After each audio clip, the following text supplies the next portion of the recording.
Gotta kick off the show here. We're agreeing.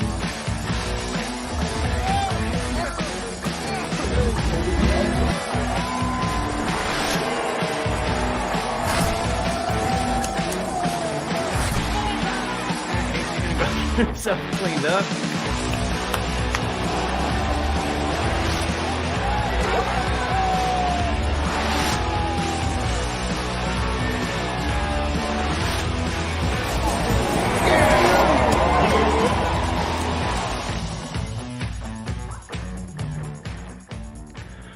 Welcome in, Bills Mafia. Welcome once again to the Mafia Cast.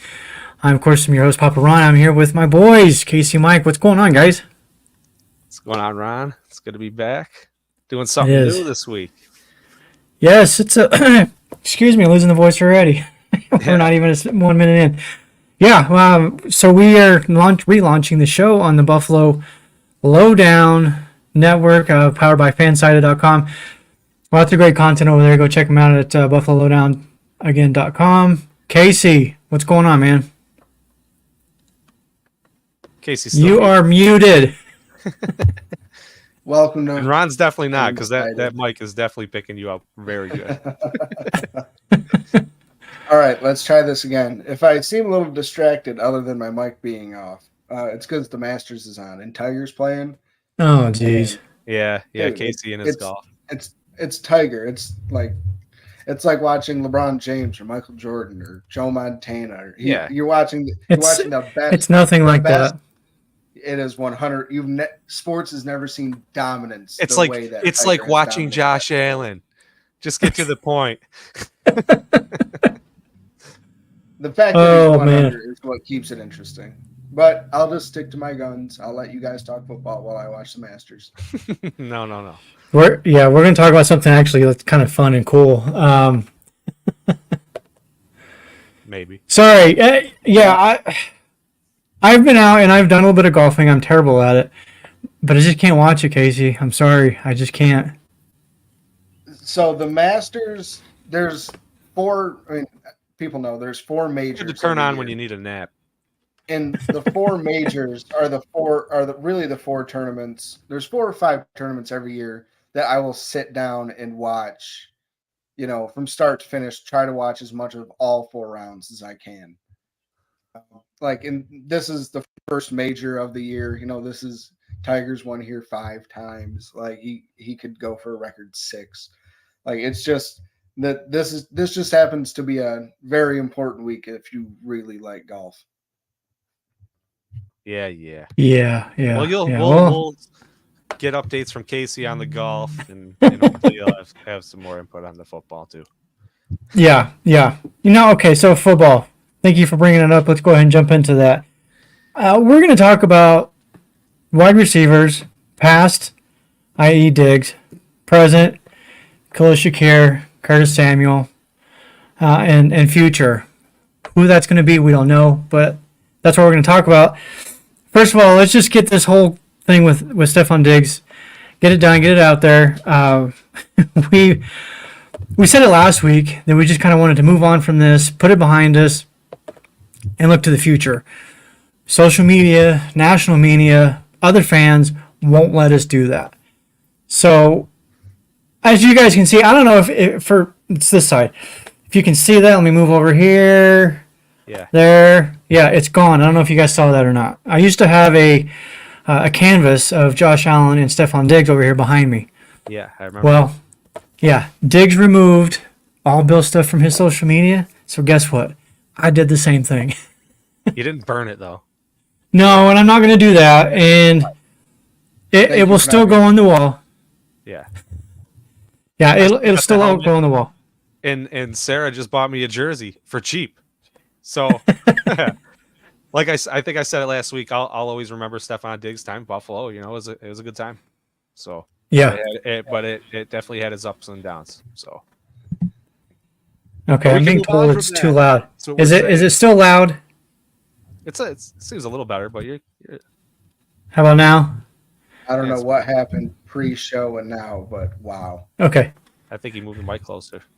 No, I turned it down. I just turned it down. I didn't realize I must have hit it. Anyways, moving on. All right. So, Casey, I'll start with you. No, let's start with Mike because I think I picked on Casey first last time. Mike, Oh, great. what are your thoughts on this whole Stefon Diggs situation? Him liking the comment about Bills fans are terrible, and so on and so forth. What are your thoughts on all of this? He's at it again. I don't know. He likes to get you riled up. He likes to mess around. You know, you got to learn not to take it to heart. You look at him, like we watch him pregame, you know, we're at the games, you know, playing catch with the fans and stuff. And like one of the last games we went to, the security guards got his back to him or whatever, you know, and he fakes throwing the ball to people, always tries to mess with you. He tosses the ball. He hits the security guard in the back. He's always kind of playing around. You know, it's off season. He might be a little bored, but you know, it's who he is. He's having fun with it, I guess. So don't take it to heart. But I guess not, right? We don't have to be invested into it. I know. Well, yeah. I mean, I agree. It's getting kind of old at this point. I think we all kind of set our piece last week. At the end of the day, like I said, and I said this last week, and I'll say it again. To me, I feel like he quit on the team. He quit on the organization. He did the same thing with the Vikings. I don't know what else there is to say, honestly. I really don't. I don't care that it happened somewhere else. That might be entertaining.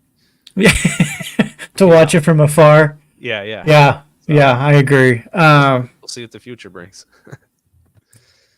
Yeah. What do you think, Casey? Let me get your last words in here. So he's like going back and kind of taking slight jabs at, you know, the Bills and us fans and Josh. And I think it's because like when you break up with somebody, like you both know that you probably need to break up, and like when you finally do, you're mad. You're kind of mad that like it didn't work because you're like, I don't understand like why, like everything was great and it all went to crap and I don't know why, and like they don't know why, and like that's like just as frustrating as like whatever the original issue was that caused the breakup. And I feel like that's kind of what both sides are doing right now. Like Bills and Diggs fans alike are kind of like, okay, it didn't work out, like whatever, see ya, I'm out of here. But at the same time, like, why didn't it work out? Like we had the quarterback, we had the quarterback and the connection with Diggs. We had the defense some years.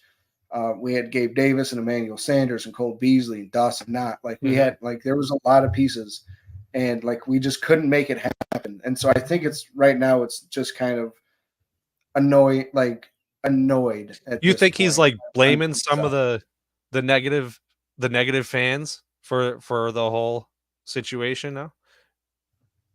I don't think he's blaming really the fans for the Like situation. he's taking a dig at the Mafia, because I know like well, I don't that's like they say the fans kind of drive players out of town sometimes, you know. I don't think we drove him out of town. Like, I think now that he's gone, he can be like, all right, y'all are annoying, which, let's be honest, a lot of Bills Mafia is annoying. I'll be You know what? Let me just add to that really quick. That's every fan base. Like, you know, I know some people like to call out Bills Mafia for being crazy and wild bunch and annoying and yes, they are out there. I guarantee you, because the three of us have had those conversations with our own fellow fans, and we're like, "You're dumb." Moving on from this conversation. So every fan base has that. Yeah, and I'm not saying that like us or me or anybody's better than anybody else, but like there's just some people that do take things too far. And you know, and Diggs isn't here anymore. So he's like, yeah, some of you guys are dumb. Like, but that's where okay, now he's mad that it didn't work, and so this is where the cheap shots happen. You know, in the breakup, we've all we've all broke up with somebody. We've all made a cheap shot that we were like, I meant it, but I didn't. I'm sorry. Like one of those things. It's funny. You you told me the other day, and we were texting.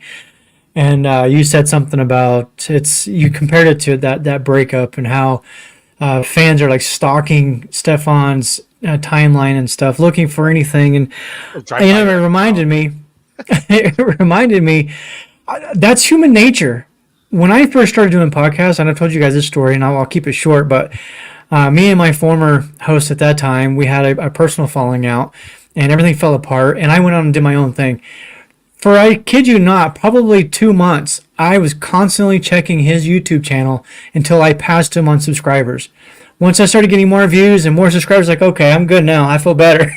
Yeah. So it's human nature to be that way, and I think as fans, we feel hurt by what Diggs did. It's like we supported him, we loved him, we bought his jerseys. I have his signed jersey on the wall right here in front of me. I'm not getting rid of it. I'm not that dumb. But then when a player basically turns their back on you and says, I'm out, you guys, whatever, you can't get it done, whatever his reasonings are, as a fan, it does hurt, and people, they retaliate. Yeah. And deservedly But it was so. time. It was clearly just time. Yeah. Yeah. I mean, I said this last week. The way that we walked away from Gabe Davis and let him go to free agency, I think it was just one of those. The team had reached its peak with Gabe, and I guess Brandon Bean thought we had reached our peak with Diggs. And it was just time to let bygones be bygones and let each other grow separately. Mm-hmm. Yeah, agreed. And I will say this one last thing too. Actually, in defense of Diggs, if you go back and you look at his comment about Bills fans suck, or the liking of that comment, scroll through there. There's a lot of really nasty things that some Bills fans are saying. So, yeah, I don't honestly blame him for liking the comment, because in that moment, and it was all in response to his initial tweet, which said, I believe it was Rip Tay, T-A-E. So we can only assume that maybe a family member, or a friend, or somebody he knows perhaps passed away, and there are some Bills fans attacking him and saying stuff. So, yeah, I want to move on from all of it. Focus on the future. Don't do that. You're a scumbag if you do that. I don't care, 100%. who you are or what you like. What it's like. Just don't do that. All right, move People on. suck, man. Yeah, people suck. It's like, it never surprises me. Yeah. Yeah, I know. And that's, like I said, that's a societal issue, not a Bills fan based issue. But kind of moving on, but in relation to that, where do you think the Bills stand? Like, if we went into 2024 with everything as it is right now with our receiving, obviously we're going to add some, but I guess more of the question is, are you comfortable with Samuel, Shakir, possibly Justin Shorter? Who else we got? Matt Collins. Matt Hollins. I keep forgetting about that one. Mm-hmm. KJ Hamler. Andy Isabella. And then there's another one. Isabella. There's another one that's on the practice squad. Was on the practice squad all last year. Had a decent Shaver. That's the other one. And some of these guys are over 6 foot, people. So everybody keeps saying we need height and size. We have it. They're just on the practice squad. Got to see him on the field. Me and Mike went to training camp. Tyrell Shavers is huge. Yeah. Just like a big person, huge, long arms. Seeing him stand next to Hardy was like, whoa. Yeah, it was like looking at Shaq next to his wife. It was insane. Yeah. I wouldn't be Brian Thompson, also another Thompson. wide receiver, guy named Brian Thompson. Just got to throw it out there. What were you saying, Casey? I wouldn't be comfortable with that group. I mean, that would make Khalil Shakir and Curtis Samuel are going to be 2 and 3, but neither of them are 1. That would put Matt Collins in at 3, which I really don't want him, playing every snap the way that we play 3 wide receivers. Because this year there's going to be a lot of 12 personnel with 2 tight ends on the field, but they're still going to run their bread and butter with 3 wide receivers. You think so? I do. And I like it's because that's what Josh is best at. And we've seen it. So I wouldn't be too excited with that. There's just still more depth needed. Andy Isabella was a fun story, but you never. I guess you can never say never, but I just don't see him really carving out a role and being a just everyday in and out reliable wide receiver. Shakir, I don't think he's going to be ready to be a number one at this point. Curtis Samuel, he got paid like a high end 2, so he's not asked to be the one. So I think we need some more just bodies in there, period, let alone like high end talent, which obviously we do need.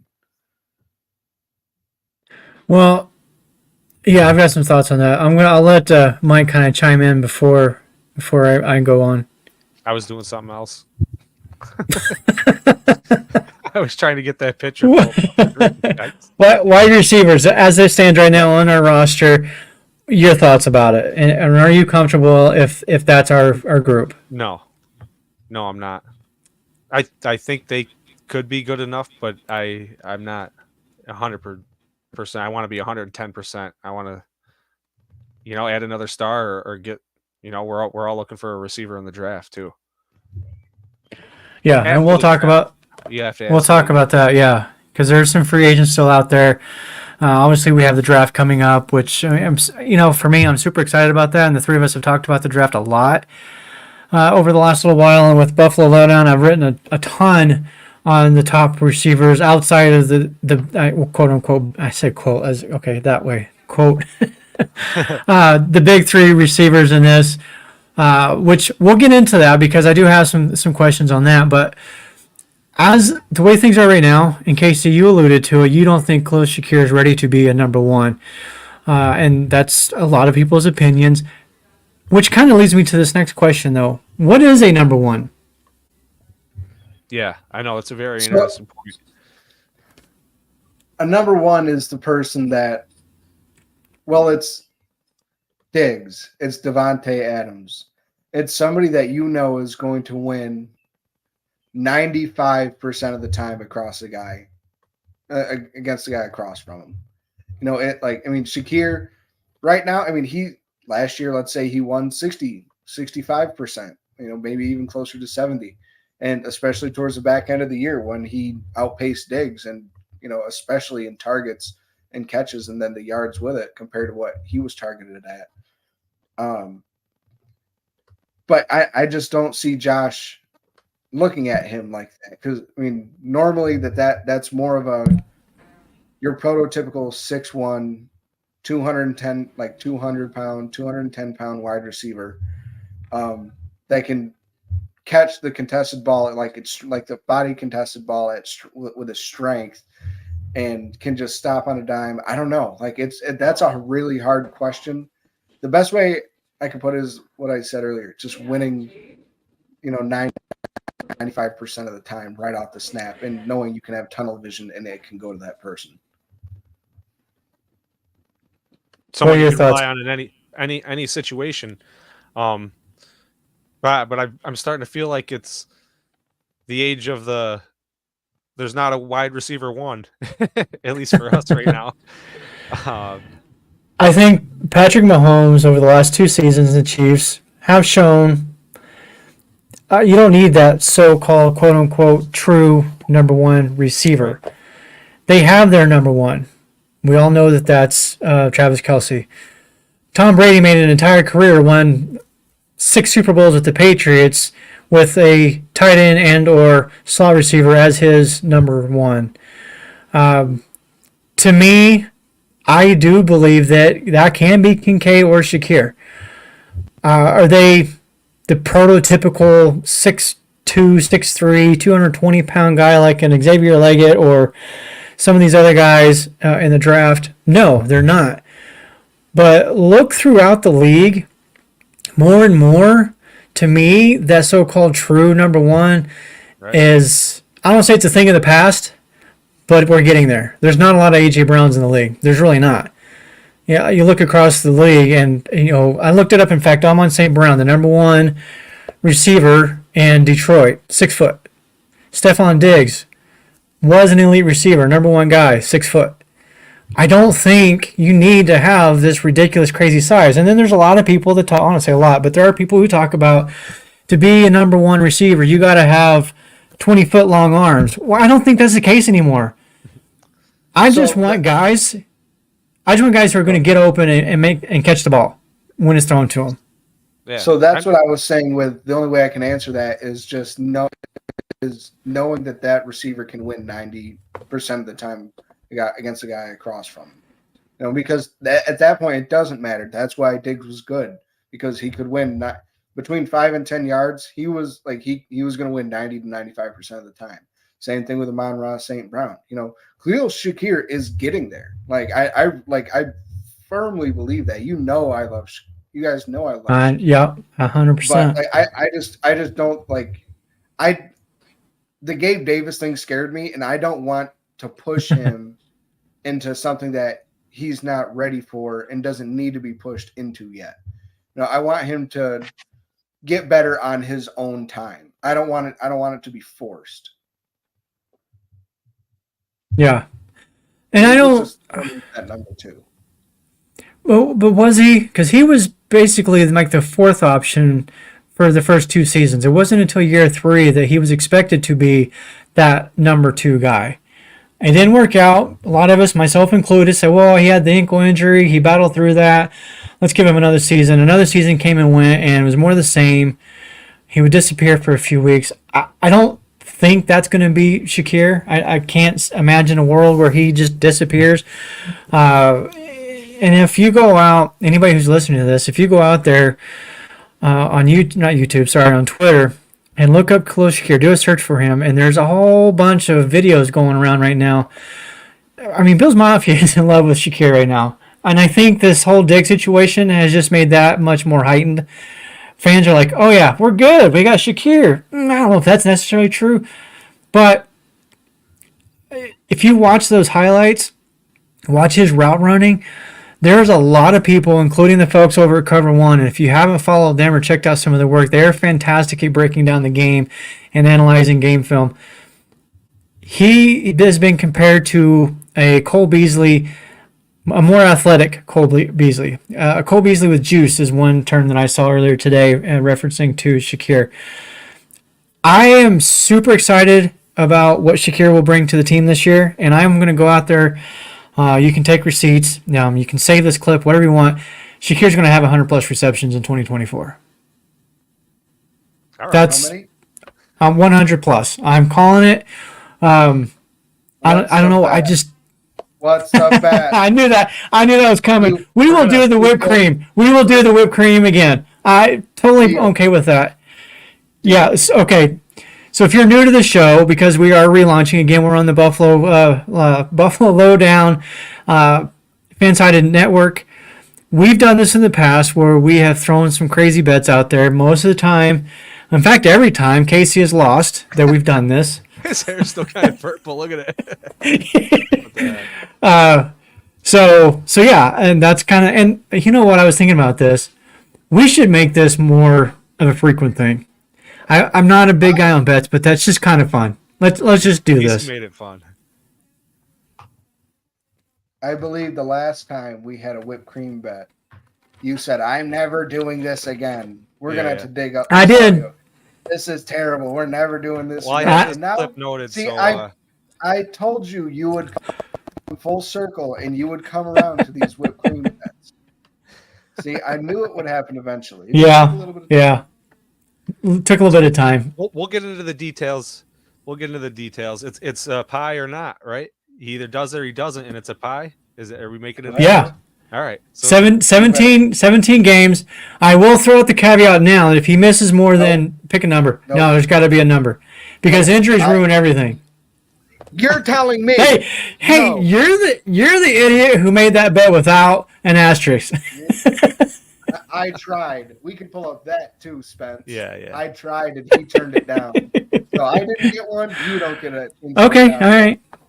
At least you don't. Well. No, I'm not doing that. I'm in for it. I don't know. I really like this because we're talking about the wide receiver one thing, and right now in our situation, it's sort of up for grabs, so to speak. So get out there and play ball and make your case. And whoever has the most receptions, yards, or touchdowns is going to be the wide receiver one. Yeah. All right. I'm not going to ask either one of you to give a crazy take right now or prediction. I'll let you think about it, but that's mine. Khalil Shakir will have 100 plus, and I'm kind of hoping because I live here in the Boise area. Khalil was actually in town not that long ago, just a couple weeks ago. Unfortunately, I was not. But I do hope maybe I can catch up with him and be like, hey, I need you to do me a favor. Yeah. And then I'm going to shoot Josh Allen a text because, we're tight. No, we're not. But, yeah, all right. So Khalil Shakir, 100 plus receptions in 2024. I'm not going to go out there and say, though, that I'm comfortable with the receiving core as it stands right now because, yes, we do need at least one more. Whether that's going to be in free agency or the draft, who knows? Probably both, honestly. But let's talk about the free agent receivers first. If there's a name out there that you guys kind of have an eyeball on that you're like, this would be a great fit for the Bills, affordable fit for the Bills. And don't forget, as of June 1st, the Buffalo will have an additional $10 million in cap space from the post-June 1st designation of releasing Trey White. So what do you guys think? Who's out there currently that you were like, yeah, let's get that guy? Mike, go ahead. Oh, why do you got to start with me? I find myself going down the list. But I don't really know where you draw the line. A lot of these guys, like, we don't want to see Odell here. A lot of us, and then there's I've actually seen some so-called analysts, I'll call them experts because they operate under that title, but have said that OBJ would be a better option than Stefon Diggs. There's a lot of people who think that Stefon Diggs has lost a step. But continue. I don't know. If he's lost a step, Odell's lost 5. Yeah, I'm kind of on board with you. I don't really want him on the team either, but let me just kind of go down the list really quick. Go ahead. Why Richie James didn't re-sign with the Chiefs? Why he didn't? Yeah. Because they signed Marquise I don't know. Goodwin. Or Yeah. Oh my God, Marquise Brown, not Marquise Goodwin. Brown. Former Bills guy. He was one of the first names that jumped out to me though as affordable. I think. Richie James. Yeah.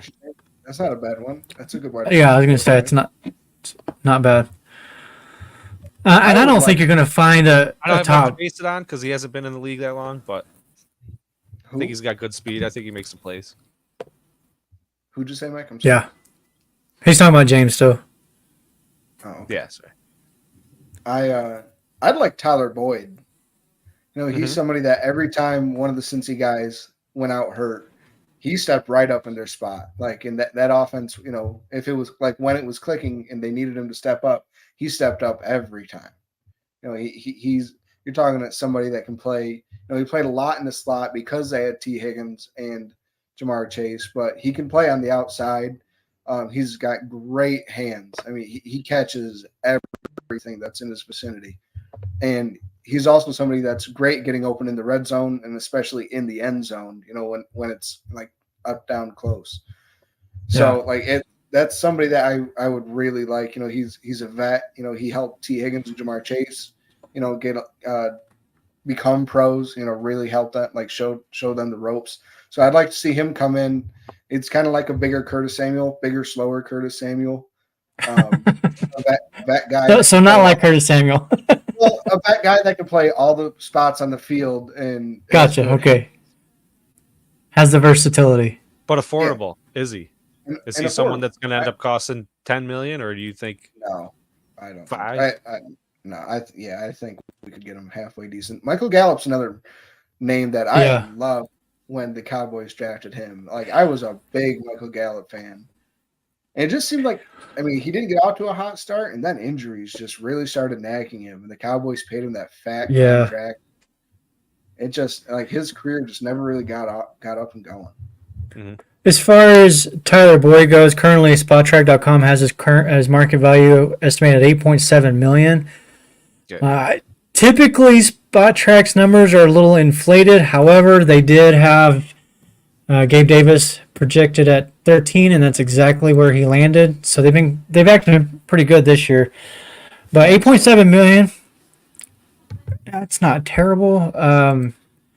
Some of the other names, here on the list. You guys talked about Michael Gallup, Tyler Boyd. Let me throw this one out there at you. He's a little older, got some injury issues, but at one point he was one of the best in the league. Would you throw a flyer out there for Michael Thomas?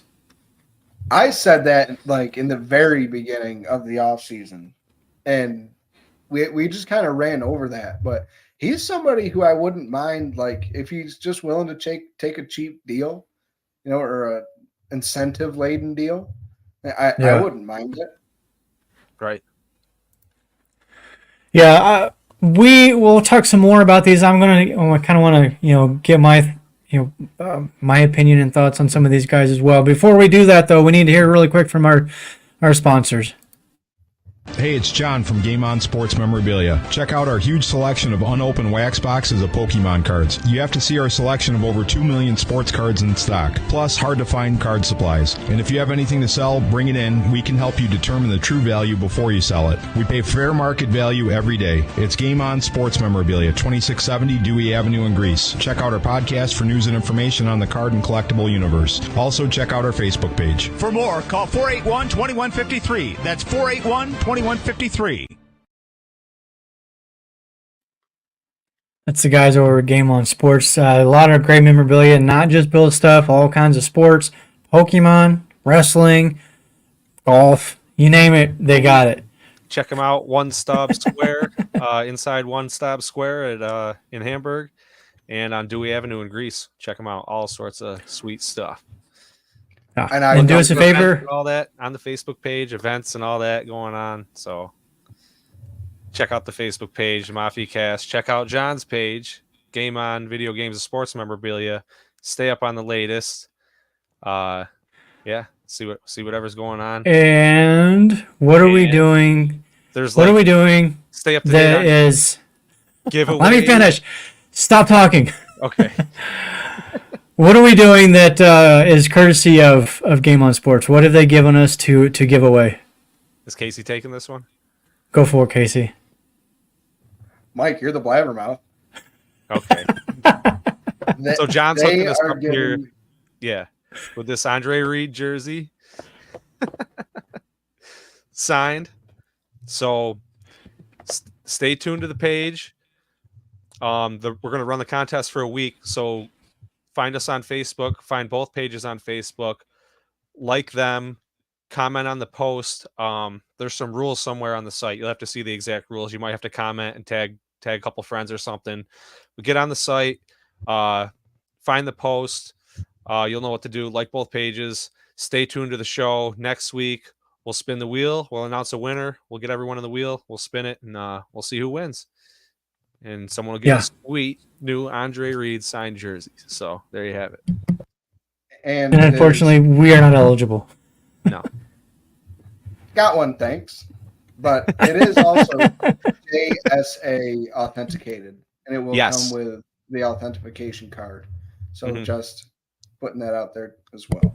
John is big on that as well. He always has JSA authentication at his stores. You can bring things in, drop them off, or whatever, get everything authenticated as well. So, yes. Thanks again to John, and thanks everyone for watching.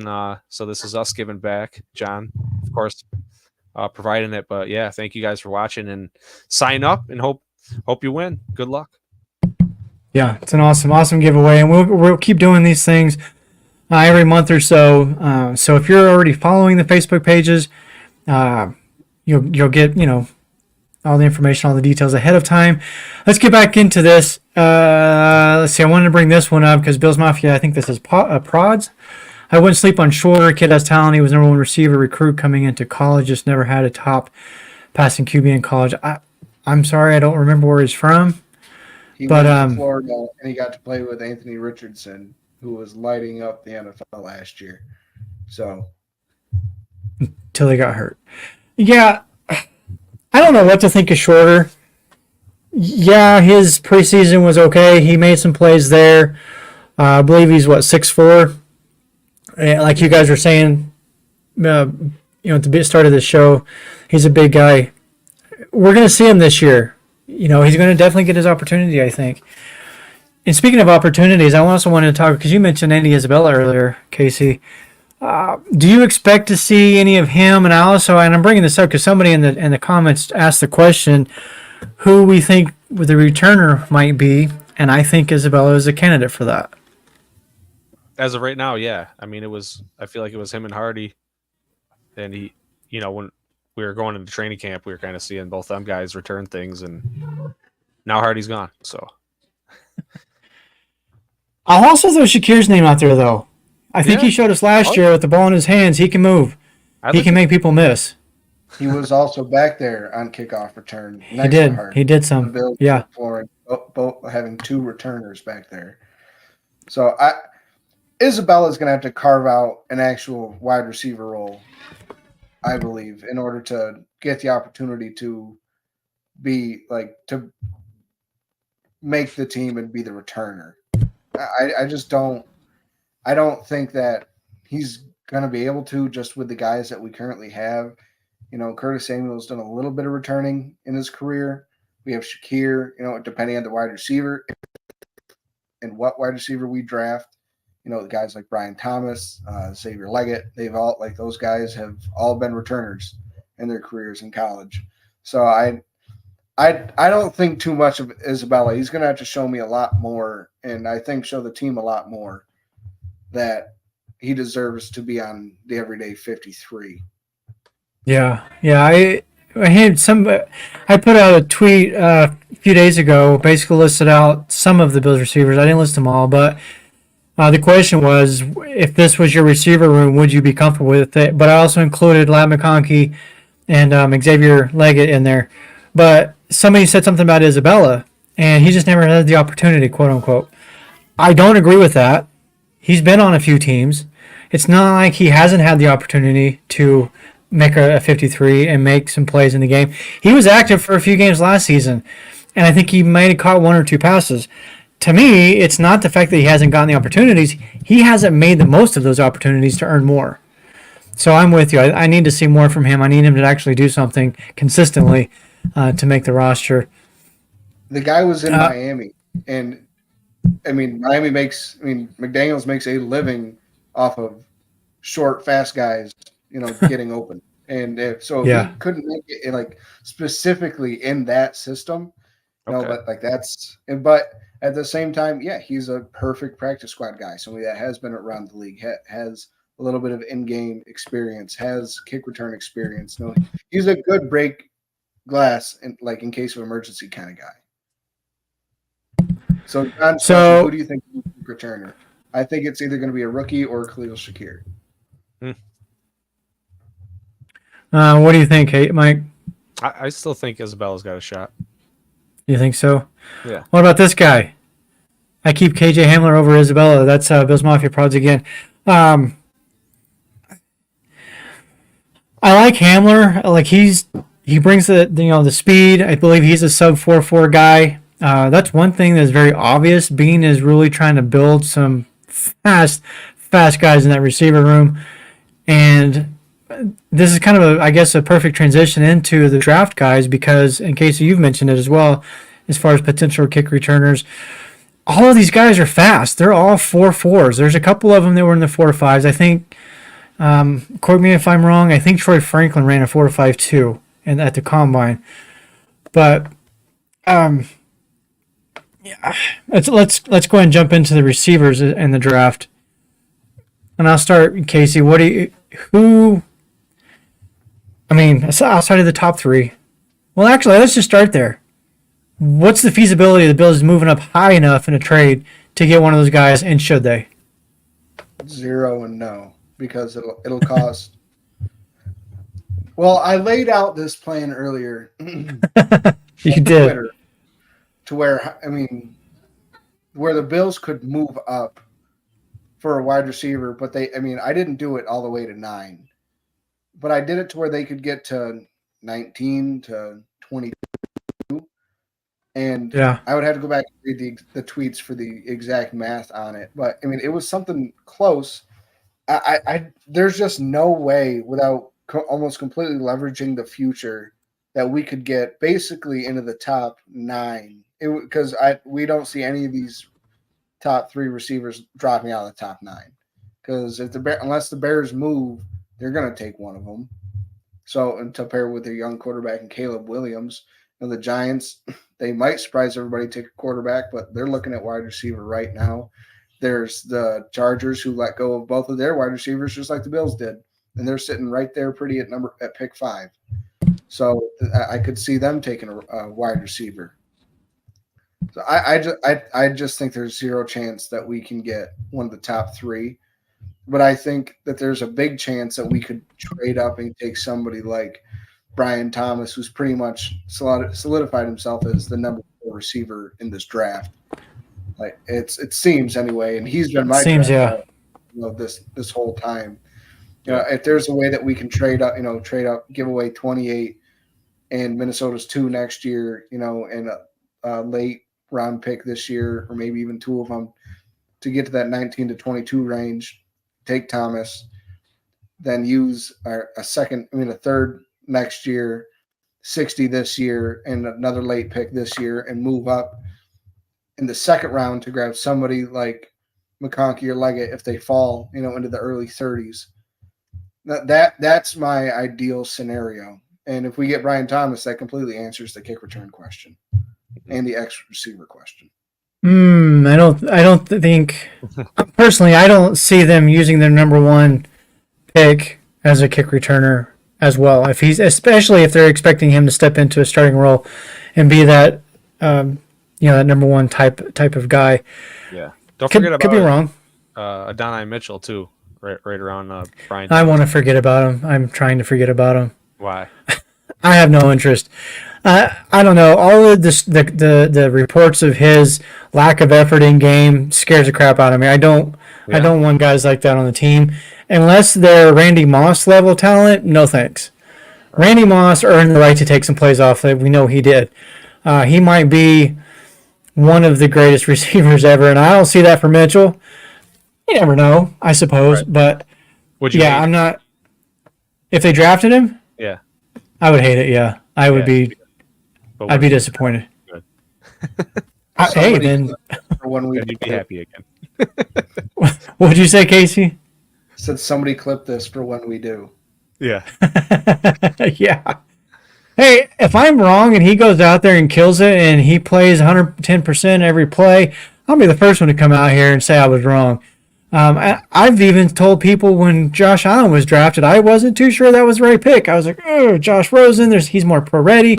I really like Baker Mayfield, but obviously obviously history is what it is. Oh. I wasn't against Josh Allen pick. I just wasn't sure. It's still AD Mitchell, I'm against it. It still gives me the heebie-jeebies. People wanted Josh Rosen over Josh Allen. Like, I give myself heebie-jeebies. Dude, I never understood it. I looked at Josh Rosen and I was like, he's exactly like what he looks like, a spoiled, like snot-nosed brat who was too good for his own good. Like he was he was like the kid that went to a small school that was very good at sports and then went to college and was like, oh, I'm not that good. Like that. Well, but he was pretty good in college. Yeah. But you bring that up and it hard. Yeah, but it reminds me, it was a September, October, whatever. I was out in the yard doing some stuff, out in the garage, whatever. And I had a UCLA game playing in my ear. And the announcers were talking about Josh Rosen and the lack of leadership. Because oh my gosh, I wish I could remember who they were playing. I want to say it was one of the other California schools who also had a quarterback who was coming out in that draft, and they were making these comparisons. And from that moment on, I think physically, I'll say mentally, I think Josh Rosen was more pro ready because he played in more of a pro style offense. And they, all the talk was he's a better reader of defenses, but I think the maturity was an issue, like you said. Coming out though, for me, and we're going completely off subject again, but Baker Mayfield was one I wanted. The swagger that he brought on the field, I loved it. And now he took it too far, unfortunately, and kind of went on way into the spectrum there. But yeah, let's get back to receivers. Yeah. So Let's do a little. John Robert commented earlier. Troy Franklin had another private workout with the Bills. I just want to throw that out there, as well as Xavier Worthy also had a visit with the Bills. Maybe 2 visits now. And Brian Thomas Jr. did as well. Yeah. So, And McConkey's had a couple of visits also. just a couple- I don't want to. I did want to backtrack too and give some credit where it's due. Bills Mafia, there it is. Prods Franklin in a 4-4-1, and I was thinking 4-5-2. There's one of these receivers. It's in this discussion that was a 4-5-2, and I wish I could remember which one it was, but maybe it was Coleman. Maybe I don't know. But anyways, I don't want Mitchell. I think I've made it pretty clear who my draft crush is as far as the receivers go. I want McConkey. That's the one I want. And then later in the draft, go get Luke McCaffrey. I want that McCaffrey blood on the Bills roster. Mike, I gotta who's go your with guy? Mitchell just to upset you, Ron. You've just the last couple weeks, you've been saying his name a little bit more and more often, and I've noticed you've been kind of leaning towards him a little bit more. So what makes your guy, Adonai Mitchell? Because early on when I was mocking, I was picking him before I saw anyone else talking about him. That's pretty much it. And now it's kind of caught on, and I don't know. I could see it happening, and I wouldn't be upset about it. I would cry. Of all these receivers, he's the one I do not want. Absolutely do not want. But I mean, yeah, to John Roberts' point here, Brandon Beane chooses. Fans have so many different opinions. Absolutely, 100%. And I have 100% faith that Beane's going to do all of his homework. So even though I won't like it, if he chooses Mitchell, then there's a reason for it, right? Especially after all this that they've gone through with Diggs, I don't think they're going to do their homework and make sure that character-wise he's on it. I mean, he was the third fastest at combine. I want either Brian Thomas Jr. and Xavier Leggett, one of those two, but I definitely want McConkey. I want 2 of those 3 players because I just think that would be a perfect, McConkey. McConkey gives you the route running, like the short to intermediate solid route running that Josh Allen's going to love. And Leggett and Brian Thomas Jr. are going to be the guys that can really stretch the field, but basically be the Gabe Davis role. So that's the way I'm kind of looking at it. Is that McConkey would be Diggs, and then the other guys would be Gabe Davis. Okay. Where does that leave Samuel and Shakir? As Samuel and Shakir. Doing exactly what they're supposed to be doing, being exactly what Mike said, being Shakir and Samuel. I just want to throw this out there. You're talking about there was a slow receiver in that group, and you did mention Keon Coleman. He ran a 4.61. Okay, that's him. Yeah. Which it's interesting you brought that up, and I'll have to find this because I want to share it on the show next week. There was a tweet that listed out the top receivers athletically based on-field numbers. So like in the game, they're wearing the GPS gear and it's clocking them, their speed, their height, their all that stuff. Mm-hmm. And based on that data, it ranked them athletically, which to me, that's more accurate than what you're going to get at the combine, because as Casey likes to call it, the underwear Olympics, it's a straight line 40. Like you're not dodging, ducking, diving, none of that. Mm-hmm. And no, this isn't dodgeball. But Keon Coleman was number 1 on that list. Yeah, he has the slowest 40 of all those people at the combine, or at least as far as the receivers that we're talking about, right? So I found that to be really interesting. There's been a lot as far as Brian Thomas Jr. There's been a lot of comps to DK Metcalf as far as the physical build, the physical traits. But go ahead, Casey, what you got? But that's exactly what we've been saying this whole year. really since the show was started, that show me what you do on the field. To me, the Yeah. biggest test is the eye test. Show me how good you are at playing the game of football. You know, I like you said, running a straight 40, you are literally never going to do that unless you break a long run or like catch a long pass, you know, like, and that's Yeah. going to be rare. And that's going to be rare to when you catch it and you can still run a straight 40-yard. So like you said, that's that's a great new stat that's coming out to it. Like that matters more to me. Diggs was never the fastest, the strongest. No, the neither was quickest, Shakir. Neither was Shakir. Neither was Gabe. But somehow Diggs, Shakir, and Gabe were all able to stack defenders, get behind them, and outrun them because that's football speed. You know, it's a completely different thing when you're playing Yeah. in the. You know how to manipulate not just your body, but manipulate the opponent's body across from you in order to get them to do what you want them to do, so you can do what you want to do. Yeah. It's not like judging a book by its cover. Yeah. You know, you're not that deep into it. You're just running. Show me what you can do. Like that's the biggest thing. Like, I see you play football. You play good football. I want you on my football team. I like it. I'll go find that.